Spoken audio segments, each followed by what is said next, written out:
परमेश्वर की आज्ञा में अगर हम नहीं चलते हैं तो हम बहुत कुछ खोने वाले हैं। याद रखिए, मसीह यीशु में हम इसलिए बुलाए गए हैं ताकि हमारे जीवन से प्रभु की इच्छा पूरी हो जाए।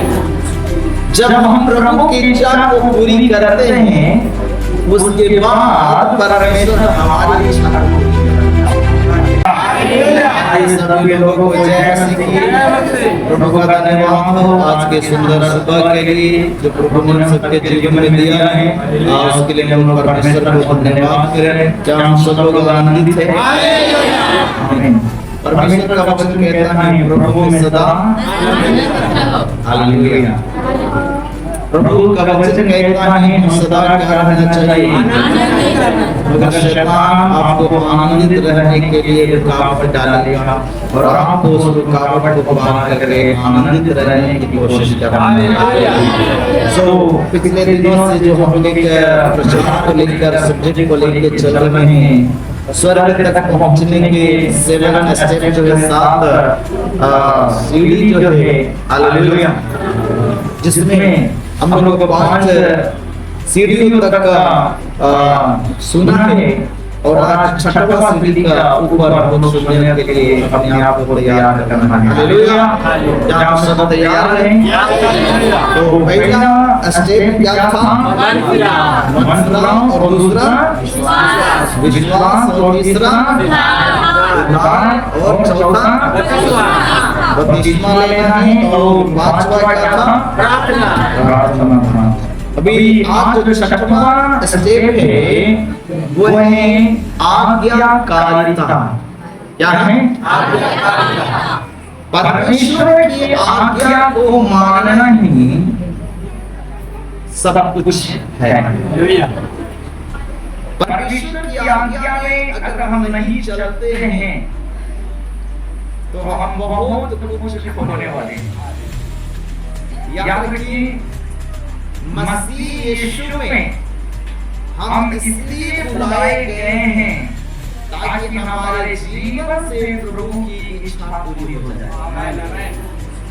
जब हम प्रभु की इच्छा को पूरी करते हैं उसके बाद परमेश्वर हमारी इच्छा को पूरी करता है। मगर संसार कैसा है, वो सोचते हैं मैं प्रभु के पास आया तो पहले मेरी इच्छा पूरी हो, प्रभु की इच्छा पूरी हो या ना हो बाद में देखेंगे। प्रभु मैं आया हूँ, मुझे छुटकारा दे, मैं आया हूँ, मैं ये प्रार्थना कर रहा हूँ, मुझे पहले दे। और कई बार जब प्रभु उस बात को नहीं सुनता तो उसका विश्वास टूट जाता है और वही समय होता है प्रभु से भटक जाने का, दूर चले जाने का, दुखी हो जाने का, अंदर से टूट जाने का। हालेलुया। इसलिए एक बात को हमेशा अपने जीवन में आप ध्यान रखना है कि आप मसीह यीशु में इसलिए बुलाए गए हैं ताकि आपके जीवन से परमेश्वर की इच्छा क्या हो जाए। एक दूसरे का हाथ पकड़े और कहें आप मसीह यीशु में इसलिए बुलाए गए हैं कि आपके जीवन के द्वारा परमेश्वर की इच्छा पूरी हो जाए। उसके बाद परमेश्वर आपकी भी इच्छा को पूरी करेगा। हालेलुया। ध्यान से समझिए, कई लोग परमेश्वर को अपना मालिक नहीं बनाया है, अपना काम करने वाला एक क्या बोलते हैं मशीन समझते हैं, रिमोट समझते हैं। रिमोट को बटन दबाओ इधर चल जाएगा, रिमोट को बटन दबाओ उधर चला जाएगा, है ना। कुछ लोग परमेश्वर को मालिक नहीं नौकर समझ के रखा है। मैं जब जो बोलूंगा प्रभु तुझे करना पड़ेगा, जबकि इसी का उल्टा हमको समझना है कि परमेश्वर जब मुझे जो बोलेगा तब मुझे वो करना होगा। आपको 24 घंटा परमेश्वर के लिए तैयार रहना है, खड़ा रहना है। प्रभु जो मुझे कहेगा मैं वो करने को तैयार हूं।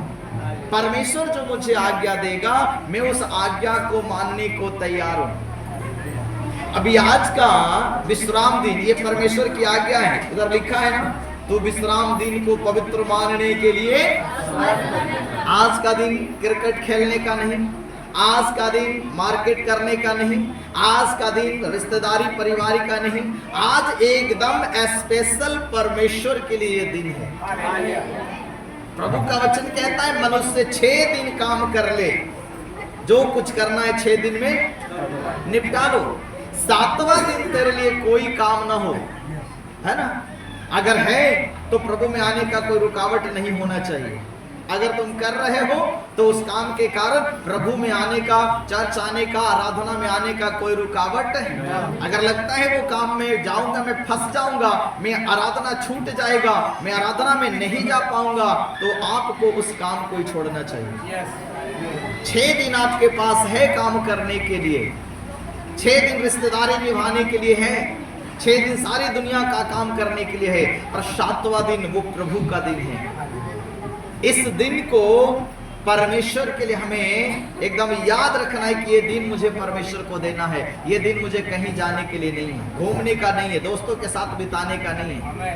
चर्च अगर 12 बजे से है, तुम सुबह से उठ के प्रार्थना करो, मनन करो, बाइबल पढ़ो, अपने आप को तैयार करो आराधना में आने के लिए। ऐसा नहीं 12 बजे से चर्च है तब तक हम कुछ भी गुल्ली डंडा खेल लेते हैं और कुछ भी गेम खेल लेते हैं, 12 बजा और उसके बाद सीधे हेलमेट उठा के घर से बाहर चले देते हैं। हालेलुया।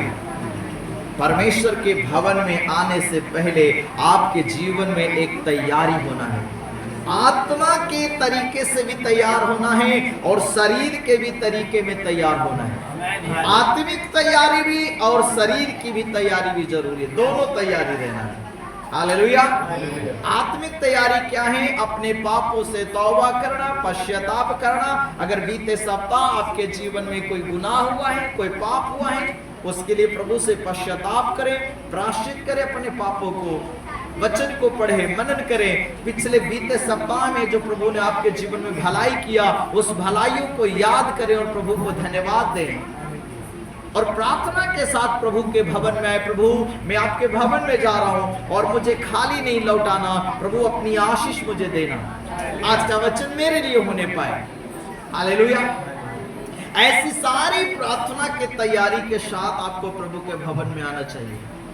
उसके बाद आपकी शारीरिक तैयारी भी, नहा धोआ कर एक अच्छा सा वस्त्र लेकर, अपने शरीर के ऊपर एक अच्छा वस्त्र डालकर जो आपके पास बढ़िया है, हालेलुया, वो पहनकर आप प्रभु के पास आना है। और एक बात का ध्यान रखना है, मैं जितना देर चर्च में रहूंगा मुझे मोबाइल का इस्तेमाल नहीं करना है। चाहे कितना भी इमरजेंसी कॉल आ जाए, मैं चर्च छोड़कर बाहर नहीं जाऊंगा। मोबाइल स्विच ऑफ कर लो, साइलेंट कर दो, बंद कर दो। क्या तुम प्रभु के लिए 3 घंटा मोबाइल नहीं बंद कर सकते?